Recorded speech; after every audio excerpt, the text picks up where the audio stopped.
Hi అండి, this is Sujatha. ముందుగా అందరికీ సారీ చెప్తున్నాను, ఎందుకంటే ఇవి కొద్దిగా లేట్ అయింది కదా. యాక్చువల్లీ నాకు ట్రాన్స్ఫర్ అయిపోయిందండి వేరే ఊర్లో.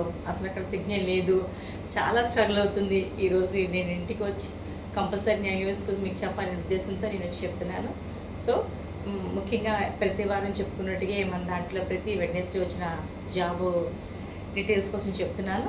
సో ముందుగా చూడండి, రైల్వే రిక్రూట్మెంట్ బోర్డు ఉద్యోగాలు పడినాయండి. మొత్తం 6,180 ఉద్యోగాలు ఉన్నాయండి. అది 8/7/2025 ఆఖరి తేదీ వరకు ఉంది. పూర్తి నోటిఫికేషన్ కింద లింక్ ఉంటుందండి, మీరు లింక్ కూడా మీకు పంపిస్తాను, చూడొచ్చు, పర్వాలేదు. అలాగే కాకుండా డిఆర్డిఓ జాబ్లు అండి, డిఆర్డిఓలో ఏరోనాటికల్ డెవలప్మెంట్ దాంట్లో ఉంటుందండి. ఎన్డీలో ఉన్న ఉద్యోగాలు, అది డిగ్రీ డిప్లొమా వాళ్ళు అప్లై చేసుకోవచ్చు. సో మీరు అది కూడా ఇంట్రెస్ట్ చూపించండి. నేను ఫ్రెష్ వచ్చిన మాత్రమే మీకు చెప్తాను, ఎప్పుడో ఓల్డ్వి అవి చెప్పట్లేదు.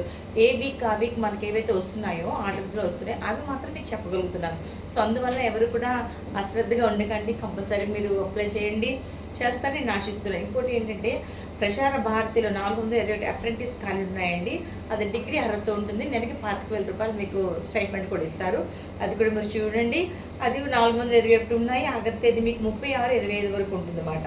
సో ఇది ప్రజెంట్ ఈ వారంలో వచ్చినవి గుర్తుంది కదండి. డిఆర్డీఓలో ఉన్నాయి, మీకు రైల్వేలో ఉన్నాయి, అలాగే ప్రసార భారతిలో ఉద్యోగులు ఉన్నాయి. ఇంకోటి కూడా ఉంటుందండి, అదేంటంటే మీకు చెప్తున్నాను నేను. ఏరోనాటికల్లో ఎవరైతే ఇంజనీరింగ్ డిగ్రీ బీటెక్ చేసిన వాళ్ళు అడుగుతున్నారు, అందులో కూడా కంపల్సరీగా ఉన్నాయి, అది కూడా చూసుకోవచ్చు మీరు. అంతేకాకుండా మీకు ఏంటంటే జయశంకర్ అగ్రికల్చరల్ యూనివర్సిటీ వాళ్ళు కూడా పోస్టర్స్ తీశారండి, అది కూడా అప్రెంటిస్ పోస్ట్ అంటున్నారు, స్టైఫండ్ ఇస్తున్నారు. అంతేకాకుండా మళ్ళీ మీకు వాళ్ళు ఏం చేస్తున్నారంటే, వాళ్ళు జయశంకర్ యూనివర్సిటీ వాళ్ళు ఉద్యోగాలు భర్తీ చేసుకుంటున్నారు, కొత్త ఉద్యోగాలు ఇస్తున్నారు, అప్రెంటిస్ ఇస్తున్నారు, అలాగే కాంటాక్ట్ బేస్ మీద కూడా ఇస్తున్నారు. అది కూడా మీరు ఇంట్రెస్ట్ వాళ్ళు చూడండి, తప్పనిసరిగా మీరు కంపల్సరీ పాల్గొంటున్నాము.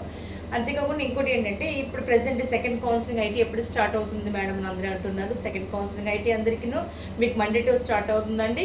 సో అందరూ కొత్తగా ఎవరైతే ఫస్ట్ కౌన్సిలింగ్ మీకు ఎవరైతే అనుకునేది మీకు రాలేదో, అనుకున్న ట్రేడ్ రాలేదో, వాళ్ళు ఎవరైతే ఉండిపోకుండా సెకండ్ కౌన్సిలింగ్ కంపల్సరీ అప్లై చేసుకోండి, వస్తుంది.